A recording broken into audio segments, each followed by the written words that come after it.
On the surface, it was the perfect story.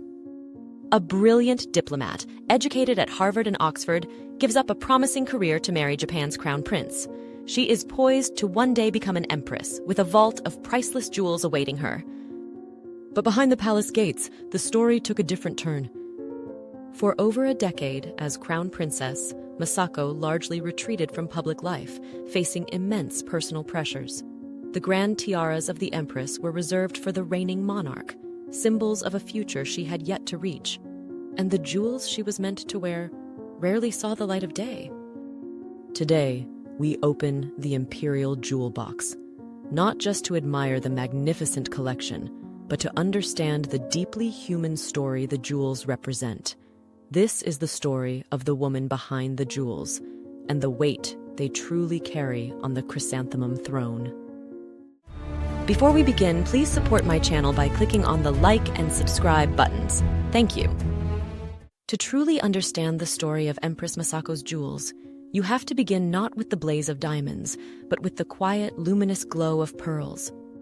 Long before she was a princess, Masako Owada was a woman noted for her sophisticated, modern style, and her signature jewel of choice even then was almost always pearls.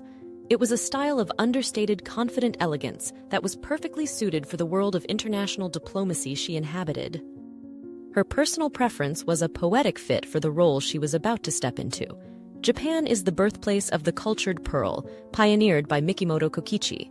The flawless, perfectly round Akoya pearl is a national symbol, and the imperial family has a long and deep connection to these lustrous gems. When Masako joined the family, her personal style merged seamlessly with imperial tradition. And even today, as empress, pearls remain the foundation of her public wardrobe. For daytime events like the prestigious Japan Prize ceremony, you will see her in an elegant jacket, her look completed by a beautiful pearl necklace and earrings. Sources note she favors the flawless, perfectly round Akoya pearls, usually no more than 10 millimeters in diameter. Her style is minimalist, allowing the natural radiance of the gems to take center stage. Furthermore, her choice of how to wear pearls can send a powerful, unspoken message. Take, for example, the formal New Year's reception. For this grand occasion, a multi-strand pearl necklace is often part of the traditional attire, but at the first reception held after the pandemic, a time of great hardship and sobriety for the nation, Empress Masako made a different choice. She appeared in a beautiful and simple single-strand pearl necklace. The gesture was subtle, but it was widely understood by the Japanese people. It was seen as an act of quiet solidarity and restraint, a deeply empathetic acknowledgement of the nation's mood. It showed an empress who was not just following protocol, but was keenly aware of her people's circumstances. This is the language of grace she had long mastered, a language now used to communicate not just elegance, but profound empathy. But on her wedding day, she would be asked to learn a new dialect in the language of jewels, one spoken not in the quiet luster of pearls, but in the brilliant, heavy fire of inherited diamonds. On her wedding day, June 9, 1993, Masako Owada wore a jewel that was far more than just a bridal accessory. As she appeared before the world, she was adorned in the diamond scroll tiara and its magnificent mirrored necklace. This was her formal introduction to the world as Crown Princess of Japan, and the jewel she wore was a story in itself. To understand its significance, we must go back to 1959, a year of profound change in Japan. The nation was captivated by the upcoming wedding of its heir, Crown Prince Akihito, to Michiko Shoda, the first commoner to marry into the imperial line. This event created a national fascination, a Michiko boom, and the public eagerly awaited every detail. The anticipation for her wedding tiara was so intense that its design even leaked to the press before the official ceremony. Commissioned from Japan's master jeweler, Mikimoto, the tiara's design was deeply symbolic. It wasn't just a random pattern of scrolls. It was based on the traditional Japanese karakusa, or arabesque motif. In Japanese culture, this flowing, scrolling vine represents the promise of endless growth and prosperity, a beautiful and powerful wish for the new princess and the future of the monarchy. There is also a belief that this new creation was a clever redesign of a tiara belonging to the previous empress, Kojun, respectfully blending the past with a vision for the future. For 3 decades, this was Empress Michiko's definitive jewel as crown princess, establishing a modern tradition for the wife of the heir. Therefore, when the time came for Masako to wear it, the moment was heavy with history and ritual. Sources tell us that before it was passed to her, the tiara was meticulously purified and even consecrated. This wasn't a simple handover from a mother-in-law to her daughter-in-law. It was a sacred ceremony underscoring the gravity of the role she was accepting. For Masako, wearing this tiara was her formal entry into the family, a sign of respect for her predecessor, and an acceptance of the traditions of the chrysanthemum throne. And this jewel, this beautiful symbol of a new beginning, was only the first of the dynastic jewels that would come to define her journey. But the story of that magnificent wedding set doesn't end with the tiara and necklace. It also includes a beautiful diamond brooch, and this smaller piece would become one of the most consistent and telling jewels in Empress Masako's collection. The brooch is crafted with the same modern, mirrored scrolling elements as the grander pieces, tying it directly to the promises and legacy of her wedding day. But unlike a tiara, which is reserved for the grandest state occasions, a brooch is a working jewel. It's for the daytime audiences, the award ceremonies, the countless public duties that make up the life of a royal. And if you look through the archives, you see this brooch appear time and time again, like a quiet, constant companion. We see it in the early days of her marriage, pinned to a dress for a New Year's appearance in 1994. It's there throughout the late 90s. It appears again in the mid-2000s, a period we now know was incredibly challenging for her. And that consistency is revealing. The fact that she continued to wear this specific piece, a direct link to her role and her wedding vows, speaks to her quiet dedication. It suggests a commitment to her duties, even when the pressures behind the scenes were immense. This brooch became a subtle symbol of her presence, a sparkling reminder of the role she held. But soon, even this quiet presence would become a rarity, and the grander jewels of a crown princess would fall almost completely silent. The diamond scroll tiara, the magnificent symbol of the crown princess's office, was meant to be Masako's primary jewel for state occasions. But for much of the early 2000s, both the tiara and the crown princess herself were absent from the public stage. The years following Masako's marriage were marked by immense and very public pressure. The most intense of these was the expectation to produce a male heir to the chrysanthemum throne, after a heartbreaking miscarriage in 1999, which some blamed on the stress caused by a premature media leak. She gave birth to a daughter, Princess Aiko, in 2001. But because Japanese law only allows males to inherit the throne, the pressure did not cease. It intensified. The public expectation for a male heir was relentless, and this, combined with the rigid constraints of palace life, took a profound toll. In 2004, the Imperial Household Agency made the rare announcement that the crown princess was suffering from an adjustment disorder, a stress-related condition. Her husband, Crown Prince Naruhito, had already made an unprecedented public defense of his wife, speaking of developments that were regarded as denying Masako's career, as well as her personality. He spoke of her anguish at being unable to use her diplomatic skills, her life reduced to a single crushing expectation. For more than 10 years, Masako largely withdrew from official duties. But behind the scenes, wheels were turning. The first significant easing of pressure came in 2006, with the birth of a male heir, Prince Hisahito, to Naruhito's younger brother. The succession was now secure, lifting a great weight from Masako's shoulders. Around this time, her husband's quiet, steadfast support was joined by that of another royal family, the House of Orange-Nassau. In 2006, Queen Beatrix of the Netherlands invited the crown princely couple and their young daughter for a private 2-week holiday. This act of kindness, away from the scrutiny of the Japanese court, was a crucial step in her recovery. It was also in the mid-2000s that another tiara officially entered her collection, the Pearl Sunburst Tiara. This jewel was also created for Empress Michiko in 1959 as part of her Crown Princess jewels, and came as a set with a coordinating necklace and brooch. Its design is a masterpiece of modernism, sleek, almost Art Deco, with thin diamond rays creating a sunburst effect, tipped with perfectly round pearls that graduate in size toward the center. In Japan, this Nichiren no tiara is seen as a symbol of hope, light, and a new beginning. It is the perfect jewel for a modern, internationally minded monarchy. Masako was seen in the pearl sunburst tiara very briefly upon its transfer, arriving for a New Year's reception. But then, as her retreat from public life continued, this tiara too fell silent, waiting for its moment. The true return of this jewel, and of Masako to the world stage, came years later, once again with the help of her Dutch friends. In April 2013, she undertook her first official overseas trip in 11 years to attend the inauguration of King Willem-Alexander and Queen Maxima. It is said that Maxima had to persuade Masako to come in a personal phone call.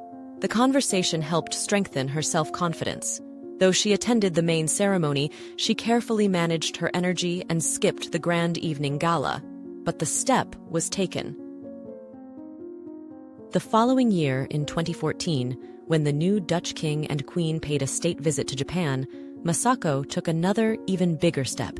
She attended the state banquet in their honor at the imperial palace.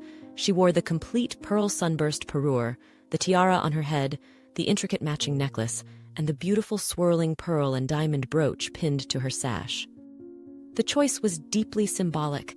She didn't return in the scroll tiara, the jewel of her difficult early years. She returned in the sunburst, the tiara of hope and new beginnings. This jewel, with its international modern feel, became her tiara of choice for her gradual return. It was her jewel of quiet hope, worn not with the fanfare of a wedding, but with the gentle, hard-won strength of a woman finding her footing again.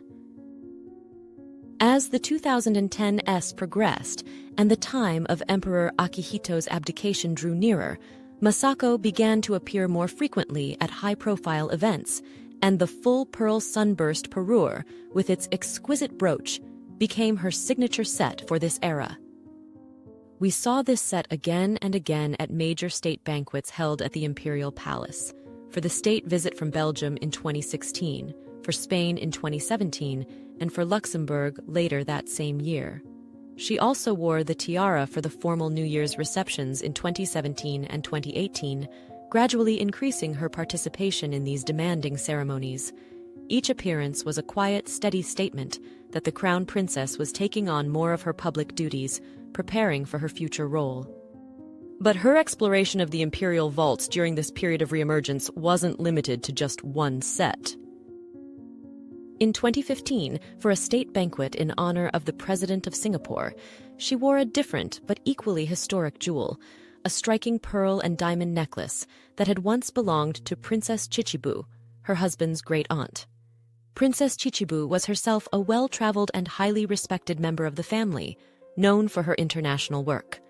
By choosing this specific heirloom, Masako was respectfully connecting with another globally minded princess from a previous generation. On May 1, 2019, a new era began in Japan.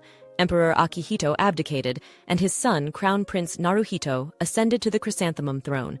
At his side, Masako became the new Empress of Japan. For years, the grandest tiaras in the imperial collection had been reserved for the reigning empress, Michiko. For Masako, they were symbols of a future she had yet to reach, but on the very day of her husband's accession, that future became her present. During the Soku-Igo Choken no Gi ceremony, her first audience as empress, Masako appeared wearing a jewel of immense historical importance, the Meiji tiara. This is arguably the most significant tiara in the Japanese imperial vaults. Its story is the story of modern Japan itself.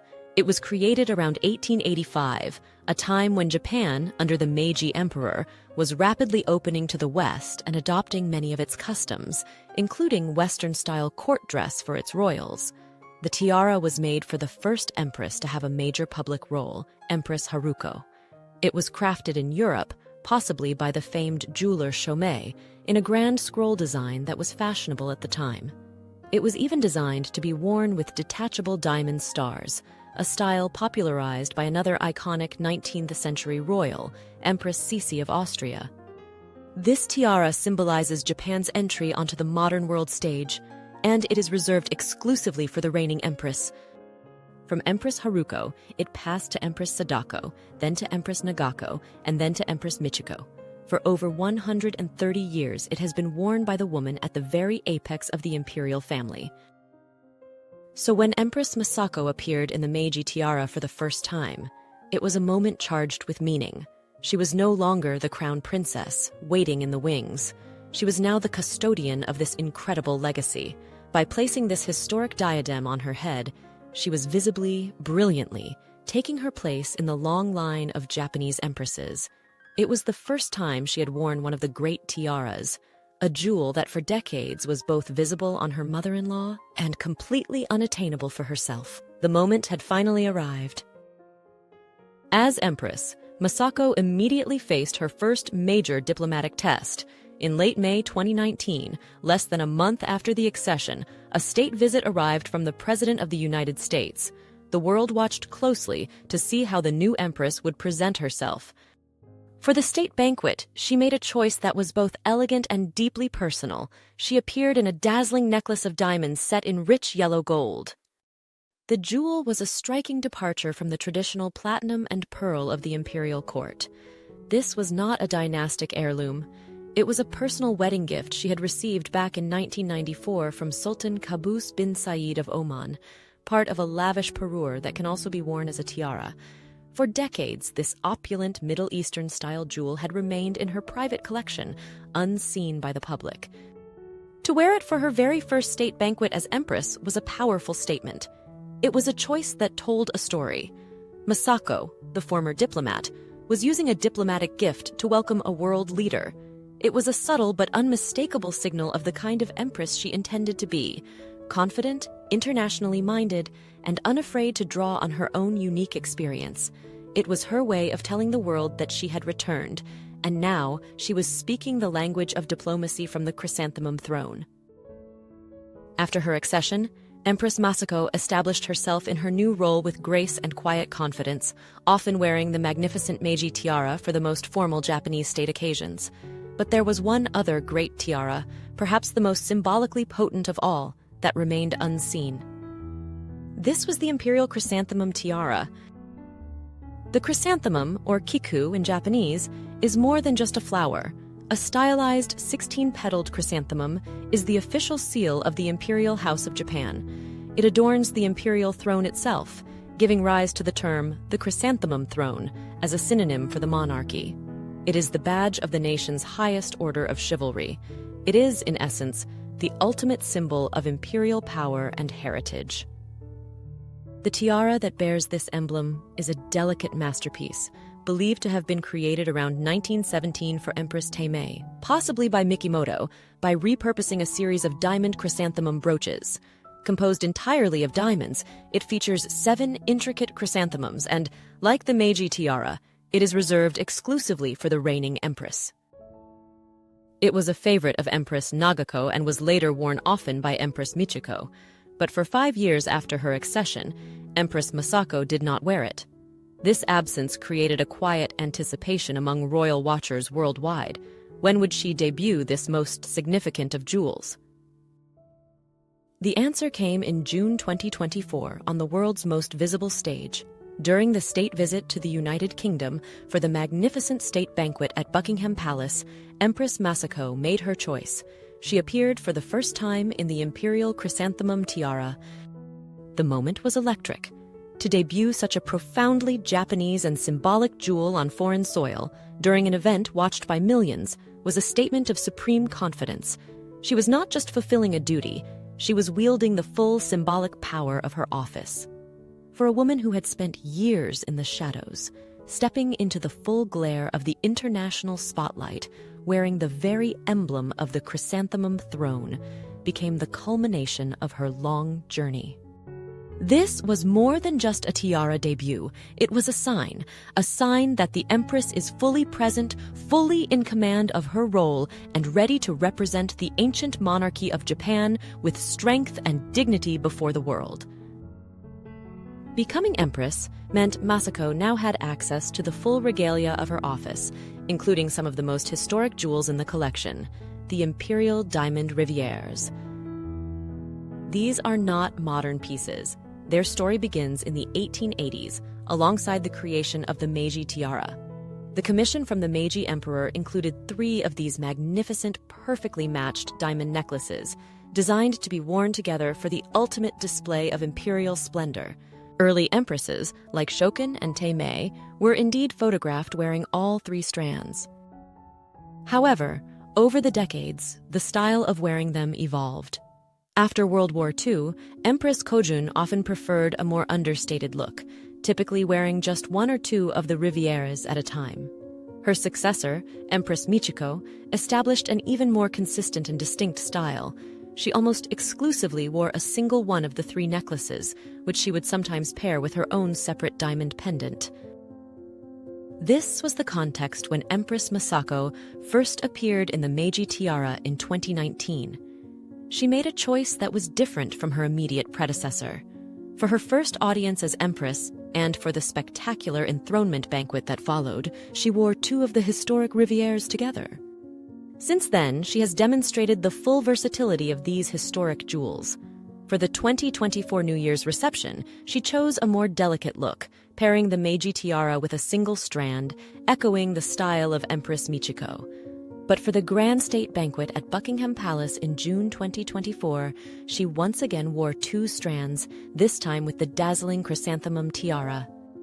We have seen her wear 1 strand, and we have seen her wear 2. However, the full, magnificent set of 3 historic rivières has not yet been seen on the current empress, leaving a moment of ultimate imperial splendor for a future occasion. The public life of Empress Masako is a story of profound change, one that continues to unfold before our eyes. The jewels she has worn serve as markers on this journey, each corresponding to a distinct chapter in her life. We have seen the diamond scroll tiara, which she wore in her early years as crown princess, the pearl sunburst tiara, which accompanied her gradual return to public duties, and now the great Meiji and chrysanthemum tiaras reserved for her role as empress. Today, in performing her duties, she has earned the deep respect and sympathy of the Japanese people. Her story has resonated with many, and she is seen as a symbol of a modern woman navigating the pressures of a traditional world. The Imperial Household Agency and the Empress herself have been open that her recovery is an ongoing process, with its own ups and downs. With the steadfast support of her husband, Emperor Naruhito, she continues on her path. And what of the jewels that marked her early years as crown princess? They continue their journey of service. The diamond scroll tiara has now been passed to the new crown princess, Kiko, and the pearl sunburst tiara is expected to be passed to her as well in the future, an appearance eagerly awaited by imperial watchers. From the understated elegance of a single pearl strand to the full splendor of the chrysanthemum throne, the jewels worn by Empress Masako are more than just beautiful objects. They are a visible, brilliant part of a remarkable and deeply human story. I would be so interested to hear your thoughts on this remarkable story. And of course, I'm always curious, do you have a favorite tiara from the magnificent collection of the Japanese imperial family? Thank you so much for joining me on this journey into the world of Empress Masako and her magnificent jewels. If you found this story as compelling as I did, I would be so grateful if you would like this video and consider subscribing. It truly helps this channel continue to explore these fascinating histories. I look forward to seeing you in the next one.